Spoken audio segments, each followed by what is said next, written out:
నమస్తే అండి, welcome to food express. ఈరోజు మన రెసిపీ మామిడికాయ అరటికాయ కర్రీ. చాలా బాగుంటుంది. పుల్లగా మసాలాగా, అంటే ఇందులో మసాలా వేయలే, అరటికాయ ఇట్సెల్ఫ్ కొంచెం ఉంటుంది, బాగుంటుంది. సో ఆ కర్రీని చేసేద్దాం రండి. ఇంగ్రీడియంట్స్ ఒక్కసారి చూద్దాం.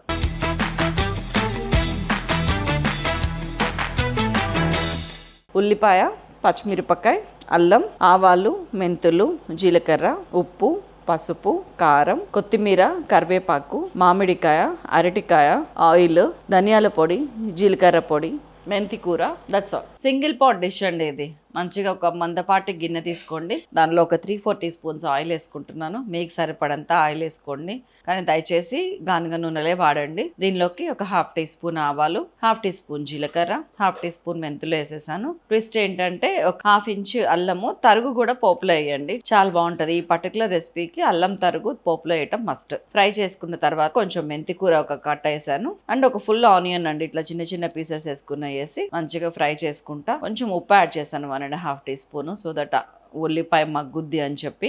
అంతా వేసుకున్న తర్వాత అరటికాయ చూసారా, పెద్ద అరటికాయ ఒకటే ఇది. మీరు కావాలంటే చిన్న అరటికాయ 2 తీసుకోవచ్చు. దీన్ని పెద్ద ముక్కలు కట్ చేసుకొని ఇదిగోండి పసుపు ఉప్పు నీళ్ళల్లో ఉంచండి, లేకపోతే కండ్రెక్కుతుంది, కలర్ మారుతుంది నల్లగా అయితే. అంతే, అన్నీ బాగా కలిపి కొంచెం పసుపు ఒక 1/2 టీ స్పూన్ వేసుకొని, కరివేపాకు ఇప్పుడు వేస్తున్నాను నేను, పోపులో కూడా వేయచ్చు. అన్నీ వేసి కలిపిన తర్వాత కొంచెం ఒక 2-3 నిమిషాలు మూత పెట్టి మగ్గనివ్వండి, సో దట్ అన్నీ పట్టుకుంటే అన్నిటికీ. ఆ తర్వాత ఇదిగోండి పచ్చి మామిడికాయ. ఇది పులుపుని బట్టి దీన్ని ముక్కల్ని మీరు డిసైడ్ చేయండి. ఇది బాగా పులుపు ఉంది, పెద్ద సైజు ఉంది, అందుకని నేను ఒక 3/4 వాడుతున్నాను.